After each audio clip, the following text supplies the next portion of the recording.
자, 오늘 보실 말씀은 요한복음 6장에 있는 말씀입니다. 6장 5절 우리가 한 목소리로 같이 읽고 말씀을 듣겠습니다. 시작. 예수께서 눈을 들어 큰 무리가 자기에게로 오는 것을 보시고 빌립에게 이르시되 우리가 어디서 떡을 사서 이 사람을 먹이겠느냐 하시고 아멘.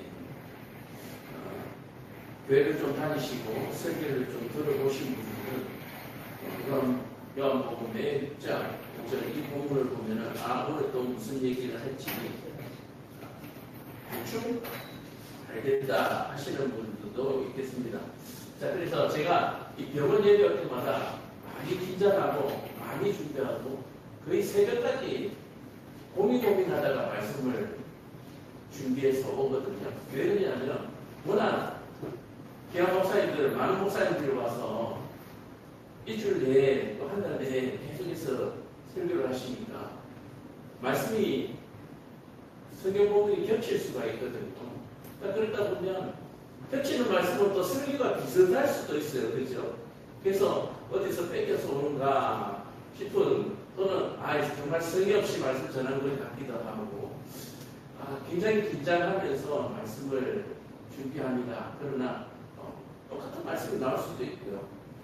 또 다른 말씀이 나올 수도 있고 그래서 기도하면서 내게 주시는 말씀으로 들으면 그것이 가장 맞는 말씀이다 라고 생각합니다. 제가 오늘 여기에서 말씀을 전하지만 또 받으시는 분들이 또 각자의 음성과 각자의 소비로 들으실 수가 있는 기적이 나타난다는 사실을 꼭 기억하시길 바랍니다.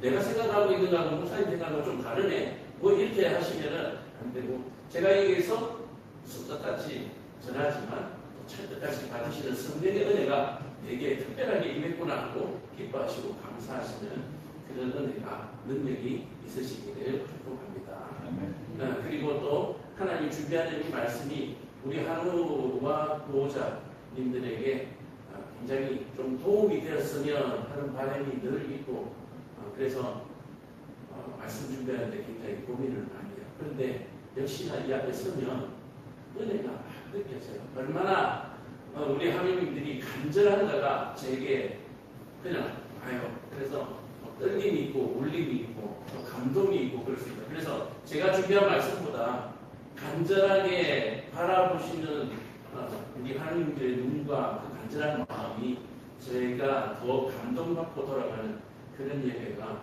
특히 병원 예배가 아닌가 생각합니다. 그래서 오늘 이 말씀이 저에게도 여러분들에게도 강한 지진과 같은 떨림이 있는 그런 음성이 되기를 축복합니다. 자, 오늘 보실 말씀 우리가 전하겠는데 오늘 제가 제목을 이렇게 했습니다. 우리가 어디서 떡을 사겠느냐라는 제목. 우리가 어디서 떡을 사겠느냐. 예수님께서 사람들에게 제자들에게 내가 하나님이다 라고 하는 사실 그리고 내가 메시아라고 하는 사실들을 제자들에게 많이 가르치시고 그 가르치시고 또 제자들에게만 가르치시는 것이 아니라 사람들에게도 가르치시는 거예요. 그래서 제자들에게 또 열심히 가르치셨다가 그 후에 오늘 1절에 보면 6장 1절에 보면 그 후에 예수께서 디베라 갈릴리 바다 건너편으로 가시매 하면서 장소를 옮겨서 얘기를 하십니다. 이 장소를 옮겨 가셨는데 큰 무리가 따르니 이는 병자들에게 행하시는 표적을 보았음이로라. 예수께서 산에 오르사 제자들과 함께 거기 앉으셨다라고 얘기하는 거예요. 예수님께서 바다를 건너서 높은 곳에 앉으셨어요. 왜 높은 곳에 앉으셨어요? 많은 사람들이 볼 수 있도록 하기 위해서 갈릴리 그 배경 사진이라든지 또는 성지순례라든지 또 예의 사진들을 보시면 알겠지만 그렇게 산으로 많이 되어 있어요. 산지가 많아서 높은 데 앉으시면은 제자들과 사람들이 이렇게 위로 쳐다보면서 보이거든요. 뭐 로마의 우리 그 극장들을 보면은 의자들이 이렇게 대각선으로 이렇게 높게 올라가고 있고 저 아래에 문대가 있어서 모든 사람들이 볼 수 있도록 그렇게 있는 것처럼 예수님은 정반대로 자연적인 그 산 위에 앉으셔서 사람들이 위를 바라보고 말씀을 들으실 수 있도록 그렇게 하는 거예요. 그래서 많은 사람들이 볼 수 있도록 하는 위치 선정도 있지만 하나님을 바라보면서 예수님을 바라보면서 하나님을 바라보도록 하는 그런 배려가 있으시지 않나 그렇게 생각을 해요. 그래서 사람들이 오늘도 이 본문에처럼 예수님께서 병자들을 많이 고치셨다고 하니까 혹시 내가 무상이 될까 싶어서 하나님의 영광을 받을까 싶어서 일부러 이렇게 높은 곳에 앉으셔서 예수님을 바라볼 때에 하늘도 함께 바라보도록 하는 그런 배려가 예수님의 성경 가운데서 저는 가끔씩 느끼고 있습니다. 그래서 우리가 늘 말씀을 듣지만 하나님을 늘 의식하면서 들으시기를 간절히 부탁합니다.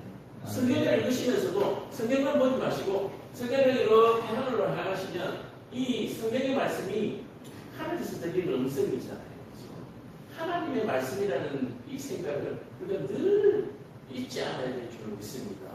오늘 이 시간에도 부족한 종의 입술을 통해서 하나님의 말씀이 저와 여러분들에게뿐만 아니라 저한테도 임하시는 줄 믿으시기를 바랍니다. 아멘. 자, 그래서 우리가 어디서 떡을 사겠느냐라고 얘기하는데 바로 이것이 오병이어의 기적을 기록한 성경의 시작 부분입니다. 그렇죠? 시작인데 여기에서 오병이어에서 예수님께서 세 마디를 하시더라고요. 세 마디를 하시는데 그 첫 번째 말씀이 뭐냐 했더니 우리가 어디서 떡을 사서 이 사람을 먹이겠느냐. 자, 예수님께서는 지금 산 위에 앉으셨어요. 많은 사람들이 병자들이 병을 고쳤다는 소리를 듣고 사람들이 막 5,000명이나 몰려오는 거예요. 산 위에서 보면 굉장한 장관이었지 않나 생각합니다. 예수님은 바다를 건너와서 산 위에 앉으셨는데 사람들은 어떻게 해요? 배를 타고 온 사람도 있지만 그 강이 이렇게 동그랗게 타원형으로 생겼거든요. 사람들이 이렇게 와서 예수님에게 몰려오는 그런 모습이란 말이에요. 굉장히 장관의 모습인데 예수님께서 그들을 바라보시면서 첫 번째로 하신 생각, 그 생각이 말씀으로 나오는데 어디서 떡을 사서 이 사람을 먹이겠느냐. 자, 인간적으로 보면 와, 저 사람들은 어떻게 다 먹이지? 저녁 때가 다 됐는데, 식사 때가 다 됐는데 어떻게 먹이지? 인간적인 생각을 하시는 것 같은데 사실은 그렇지가 않다라고 얘기를 하는 거예요. 자, 그래서 예수님이 첫 번째 하신 말씀, 어디서 떡을 사서 저 사람을 먹일까? 오늘 제가 말씀을 준비하면서 들었던 고민하고 똑같은 거예요. 하나님의 말씀을 어떻게 전해서 하나님의 말씀을 어떻게 왜곡시키지 않고 잘 전해서 은혜를 끼치고 또 병을 고칠 수 있는 능력이 나타날까? 그 말씀이 지금 어디서 떡을 사서라고 표현을 하고 계시는 거예요. 그래서 단지 육체의 것을 얘기하지 않는다는 것을 우리가 조금은 기대하면서 볼 수 있기를 바랍니다. 자, 그래서 예수님께서 어디서 떡을 사서 저들을 먹이지? 라고 하면서 누구에게 말씀하시느냐? 빌립이라고 하는 친구에게 말씀하시는 거예요. 빌립이라는 제자에게. 자, 그래서 제가 제자들은 12명이 있는데 예수님은 늘 보시면은 뭐 3명의 제자를 데리고 가기도 하고 뭐 2명의 1명의 제자를 데리고 가기도 하고 예수님이 이랬죠. 12명을 다 데리고 다니시기도 하고 또 누구에게 특별히 베드로에게 묻기도 하고 요한에게도 묻기도 하고 뭐 그러시잖아요. 자, 그러면 오병이어라고 하는 특별한 이 기적 속에서 왜 하필이면 빌립에게 물었을까? 굳이 빌립을 선택한 이유가 무엇일까? 라고 제가 고민을 했어요. 자, 이 고민은 다른 고민이 아니라 혹시 다른 목사님하고 좀 겹칠까 싶어서 조금은 새로운 부분을 한번 들여다볼까 하고 있는데, 자, 빌립을 선택한 이유가 많은 이유들이 성경학자들이 얘기를 해놓았습니다만 저한테는 이게 마음에 와닿더라고요. 뭐냐면 사건의 장소가 오늘 디베라 갈릴리 바다 건너편입니다. 자, 빌립이라는 사람은 갈릴리 지역의 사람이거든요. 갈릴리 지역의 사람. 그래서 이 빌립이라고 하는 사람은 이 갈릴리 지역을 잘 아는 사람. 그러니까 어디 가서 떡을 사서 먹을까 했을 때 지리적이나 환경적으로 굉장히 거기에 대해서 잘 알고 있는 제자가 빌립이었지 않나 그렇게 생각하는 거예요. 빌립이 뭔가 특별한 어떤 능력이 있는 것도 아니고 또 어떤 성경학자들이 이렇게 얘기했습니다. 빌립을 시험하기 위해서라고 또 말씀하시기도 해요. 자, 그래서 예수께서 눈을 들어 큰 물을 보시고 그렇게 말씀하시는데, 자, 6절은 그렇게 나와요. 빌립을 시험하고자 하시니라 라고 나와요. 그래서 시험하고자 했다. 왜 빌립을 시험하고자 했을까? 빌립을 시험하고자 하는 것은 맞는데 그 이유가 빌립이 갈릴리 지역에 살고 있는 그 지역을 잘 아는 제자이기 때문에 그렇게 얘기했다라고 얘기를 할 거예요. 그렇다면 이 오병이의 기적을 통해서 빌립에게 어디 가서 뜯어서야 할까라고 물었던 이유는 빌립이 지역을 잘 알고 있기 때문에 시장이 어디고 또 시장에 가더라도 물품이 많이 준비되지 않으면 이 많은 사람을 먹일 수가 없으니까 동해산이 어딘지 이걸 잘 알 것이다 라고 생각해서 예수님이 물으신 것이 아니라 예수님은 다른 의도가 있어요. 그러나 빌립은 반드시 그런 의도에서 빌립을 선택하신 것 같아요. 자, 그렇다면 빌립은 어디 가면 도매상인 줄 알고 있어요. 자, 도매상인 줄 알고 있으니까 뭐라고 대답합니까? 빌립이 대답하는 7절에 보면 각 사람으로 조금씩 받게 할지라도 200데나리온의 떡으로도 부족할 것입니다. 자, 그럼 빌립은 지리도 잘 알고 그 물품에 대해서 대략적인 가격까지도 너무 잘 알고 있어요. 그렇죠? 자, 그런데 예수님이 이걸 시험하신 거예요. 너희는 문제가 생겼을 때, 어려움이 생겼을 때에 무엇을 먼저 생각하느냐라고 얘기하는 거예요. 너의 경험치와 너의 아는 지식을 의지하느냐, 아니면 먼저 하나님을 의지하느냐라고 하는 것을 묻고 싶었던 거예요. 자, 보세요. 오병이의 기적은 하나님의 은혜와 능력을 나타내는 기적입니다. 그죠? 그저 5,000명을 배부르게 먹이기 위한 기적, 단순한 기적이 아니에요. 하나님의 은혜와 능력을 나타내기 위해서 만들어내신 하나님, 예수님의 기적이기 때문에 떡은 사람의 생명과도 직결되어 있고요. 이 떡은 사람의 생명이기 때문에 하나님의 은혜와 능력으로 뭐라고 생명이 보존된다라고 하는 사실을 가르쳐주고 싶은 거예요. 우리가 땀 흘려 수고한 그 곡식과 열매와 가실로 우리의 생명을 유지하는 것이 아니라 하나님의 은혜와 능력으로 우리의 삶이 보존된다라고 얘기를 하는 거예요. 그래서 우리가 육신의 떡을 먹으면 죽지만 영의 떡을 먹으면 산다라고 하는 것이 바로 오병이의 기적 속에 그 의미가 숨어져 있는 거예요. 다른 것들 속에도 있는 것처럼. 그래서 여기에다가 이렇게 보물을 숨겨놓으신 거예요.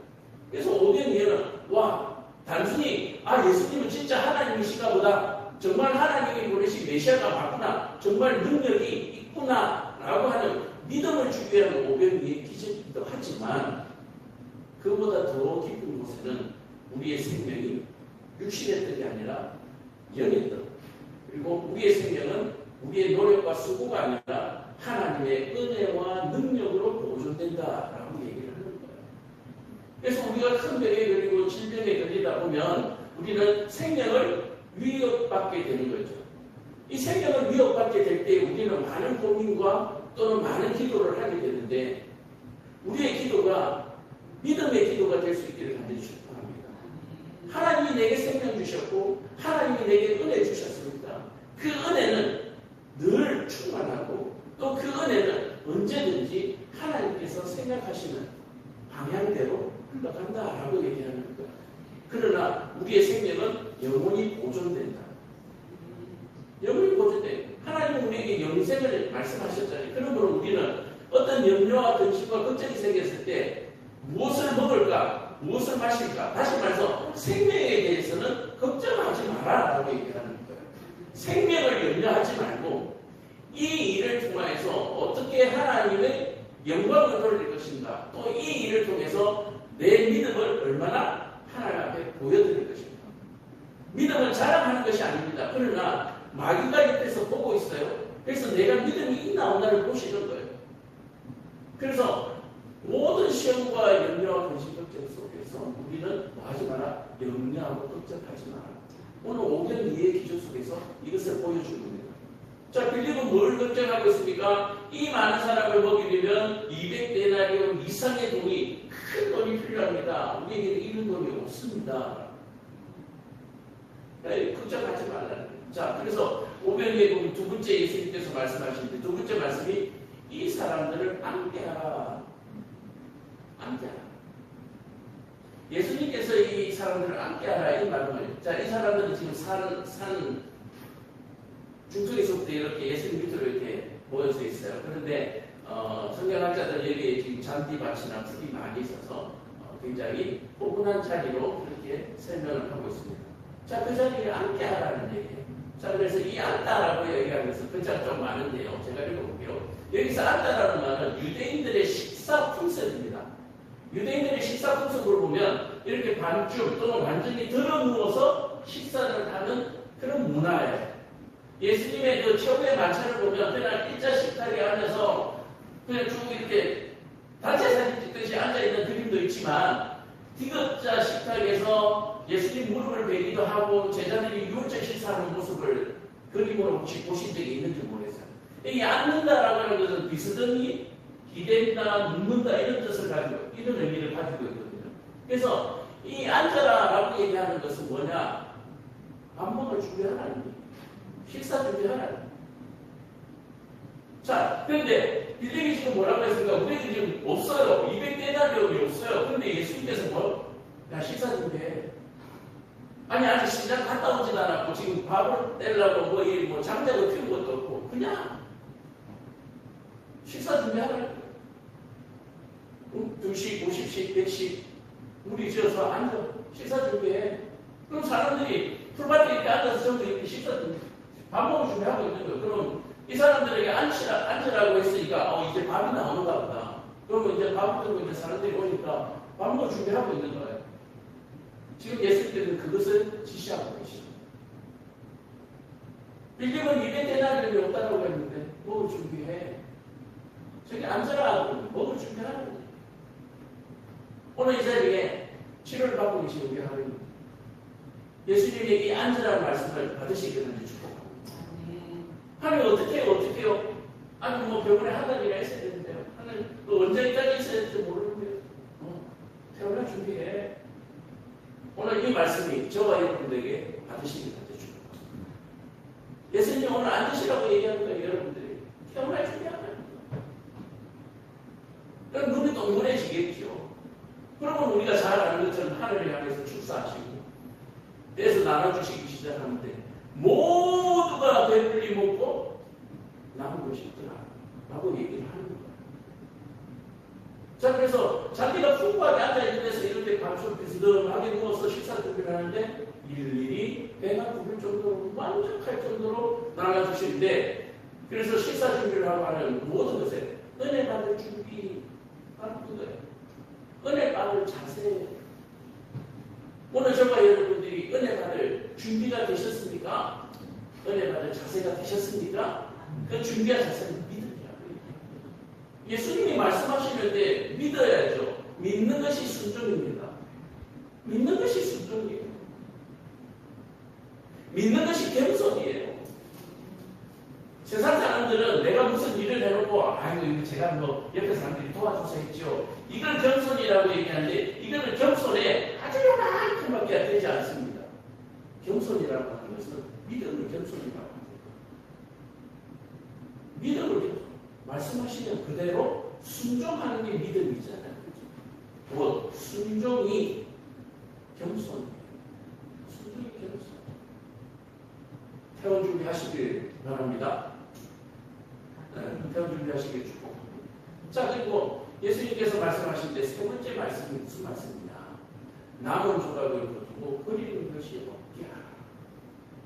남은 조각을 버리지 말고 남은 것이 없게 하라. 자, 이것이 무엇입니까? 고민을 많이 했어요. 음식 낭비하지 마라. 너무 간단하죠. 아무 때나 버리면 상하고 냄새 나니까 환경오염 됐다. 엄청나게 많은 우리에게 지식을 주고 있지만 저는 이렇게 발견했습니다. 출애굽기 19장 20절에 보면 그들이 모세에게 순종하지 않냐고 더러는 아침까지 두었더니 벌레가 생기고 냄새가 나자 모세가 그들에게 요하니라. 자, 예수님께서 남는 것이 없게 하라. 버리지 말고 남는 것이 없게 하라. 그렇죠? 이 말씀과 너희가 하루분만 가져오고 이틀씩을 가져오지 마라. 평일에는. 그 말씀과 저는 한번 연결시켜 봤습니다. 제자들이 이렇게 나눠주고도 많이 남았으면 어떻게 됐습니까? 또 집에 싸가지고 가기도 하고, 그죠? 또 보자기에 싸서 이따가 예수님 우리 숙소에 가서 또 간식으로 먹어야 하고 쌀 수도 있고 여러 가지 할 수 있는 부분이 있는데 예수님께서 명령하신 것은 뭐요?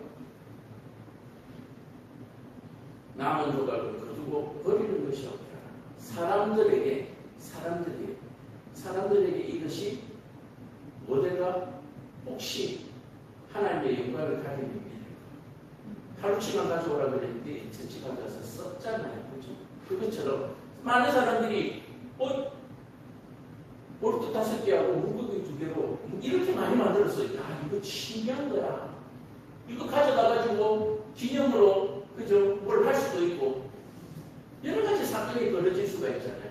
그래서 저는 이 부분에 있어서 예수님이 말씀하시는 그냥 그대로 순종이라는 부분으로 저는 이해하고 은혜를 받은 거예요. 다른 쪽으로서 상관이 없습니다만은.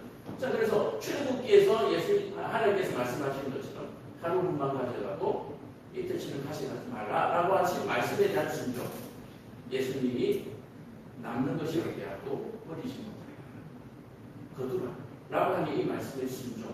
이것은 우리에게 가장 필요한 믿음의 등록이 아닌가 그렇게 생각을 하는 거죠. 그래서 어떤 것도 그것이 우상화될 수가 없습니다. 우리의 모든 일어나는 기적이 우상화될 수가 없어요. 오로지 하나님만이 영광을 받으시는, 그리고 오로지 하나님만이 우리에게 은혜와 생명을 보존하시는 능력이 있는 줄로 믿으시기를 축복합니다. 아멘. 그러니까 사람들이 예수님을 따르지 못하도록, 사람들이 또 제자들을 따르지 못하도록 오로지 하나님만을 섬기도록 배려하신 것이 오병이의 기적이에요. 예수님께서는 고민이 많으신 거예요. 기적을 일으키고 난 다음에 사람들이 오히려 실족할 것이고 더 고민이 많은 거예요. 사람들이 몰려올 때에 예수님은 저들을 어떻게 먹일까라고, 어떻게 은혜를 끼칠까, 어떻게 저들의 생명을 보존할까, 구원할까라는 고민하는데 빌립은 뭘 걱정했습니까? 200데나리온을 고민하고 있었다는 말이에요. 그래서 우리가 어떤 기도를 하고 어떤 은혜를 든지 간에 그 은혜에 주목할 때에 그 주목하는 것은 뭡니까? 하나님을 주목하시는 그런 믿음이 저와 여러분들에게 있기를 주목합니다. 자, 말씀을 한번 마무리해 보도록 하겠습니다. 오늘 오병이의 기적은 다른 어떤 기적보다도 하나님의 은혜와 능력을 잘 보여주는 기적이며, 또한 이 오병이의 기적은 예수님이 메시아들의 증거자 이 말씀이죠. 이해가 되시죠? 그래서 우리가 메시아에 주목을 하되 하나님만이 우리를 구원하실 수 있다라고 하는 것은 변함하지 않는다. 뭐 하나님이 육체의 몸을 입으시고 이 땅에 오신 예수님. 그래서 예수님이 하나님이시기 때문에 우리를 구원할 수 있다라고 하는 사실. 그리고 그 예수님 외에는 우리에게 구원할 자가 없다라고 하는 사실을 여러분 기억하시기를 바랍니다. 여기도 제자도 아닙니다. 여기서 있는 목사도 아닙니다. 병원에 있는 의사도 아닙니다. 내가 믿는 양육도 아닙니다. 모든 것이 하나님의 은혜와 능력하에 오병이의 기적이 일어나는 줄 믿으시고, 오늘 저는 이 말씀 받았으면 좋겠습니다. 얘들아 앉아라는 말씀을 저와 여러분이 받기를 바랍니다. 준비해.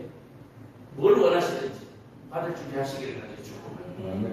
기도하겠습니다. 사랑이 많으신 은혜가